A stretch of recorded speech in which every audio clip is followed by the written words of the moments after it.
সুবহানাল্লাহ, আলহামদুলিল্লাহ, লা ইলাহা ইল্লাল্লাহ, আল্লাহু আকবার। পড়েন সুবহানাল্লাহ, আলহামদুলিল্লাহ, লা ইলাহা ইল্লাল্লাহ, আল্লাহু আকবার। এই চারটা জিকির হচ্ছে শ্রেষ্ঠ জিকির। শ্রেষ্ঠ তো শ্রেষ্ঠই তো পাইছেন, আর এদিক ওদিক তাকান কেন? পড়েন ইচ্ছা মতো। এই চারটা জিকির একসাথে মিলিয়েও পড়া যায়, আলাদা করেও পড়া যায়। আবার বিষ্ণুই বললেন, মিজানের পাল্লা ভারী করতে চাও, ফাআম্মা মান সাকুলাত মাওয়াজিনুহু ফাহুয়া ফি আইশাতির রাদিয়া। মিজানের পাল্লা যারা ভারী করতে চাও তারা দুইটা জিকির করবা, সুবহানাল্লাহি ওয়া বিহামদিহি, সুবহানাল্লাহিল আযীম। এই দুইটা শব্দ কালিমাতান হাবিবাতান ইলার রহমান, আল্লাহর কাছে খুব প্রিয়। সাকিলাতানি ফিল লিসান, এই জিহ্বার মধ্যে এই শব্দ দুইটা উচ্চারণে খুব সহজ, খুব পাতলা। সাকিলাতানি ফিল মিজান, কিন্তু এই শব্দ দুইটা মিজানের পাল্লায় রেখে দিলে অনেক ওজন হয়ে যাবে। সুবহানাল্লাহি বিহামদিহি, সুবহানাল্লাহিল আযীম। পড়তে রাজি আছেন তো? প্রত্যেক ফরজ সালাতের পর আয়াতুল কুরসি পড়বেন। কি পড়বেন? মুখস্থ আছে না? এটা পড়ে ফু দিলে কোনো জিন পড়ি, ব্ল্যাক ম্যাজিক কোনো কিছু আপনারা ধরতে পারবে না। বিষ্ণু বলেন, মান কারা আয়াতাল কুরসি দুবুরা কুল্লি সালাতিন মাকতুবা লাম ইয়ামনাহু মিন দুখুলিল জান্নাতি ইল্লাল মাউত।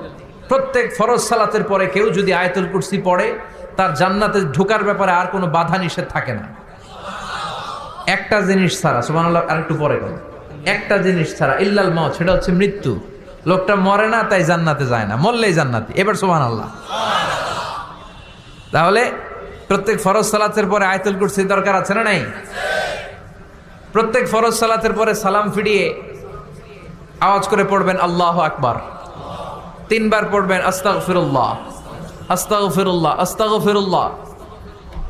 সুবহানাল্লাহ 33 বার, আলহামদুলিল্লাহ 33 বার, আল্লাহু আকবার 34 বার। অথবা শেষে 3টা 33 বার পড়ে মিলাবেন লা ইলাহা ইল্লাল্লাহু ওয়াহদাহু লা শারীকা লাহুল মুলকু ওয়া লাহুল হামদু ওয়া হুয়া আলা কুল্লি শাইইন কাদির। আরেক বর্ণনা একটু বাড়ানো হয়েছে, ইউহয়ী ওয়া ইউমীত ওয়া হুয়া আলা কুল্লি শাইইন। এগুলো পড়ে না, কোত্থেকে কি হাবিজাবি পড়ে ঈমান নষ্ট করে। এজন্য মুমিন হবে, মুমিন they work smart, they don't work hard. মুমিন স্মার্টলি কাজ করে, মুমিন কষ্ট করে কাজ করে না। সুবহানাল্লাহ কবেন না? মুমিন সুযোগ খোঁজে, মুমিন কাজ করে smartly. They don't work hard, they work smart. They work smart, তারা স্মার্টলি কাজ করে। কাবা ঘরের 4টা কর্নার আছে। একটা কর্নারের নাম হচ্ছে রুকনুল হাজারিল আসওয়াদ, এটার নাম হচ্ছে ব্ল্যাক স্টোন কর্নার, যেখানে হাজরা আসওয়াদের পাথর আছে। এই পাথরটাতে চুমু দিলে জীবনের গুনাহ সব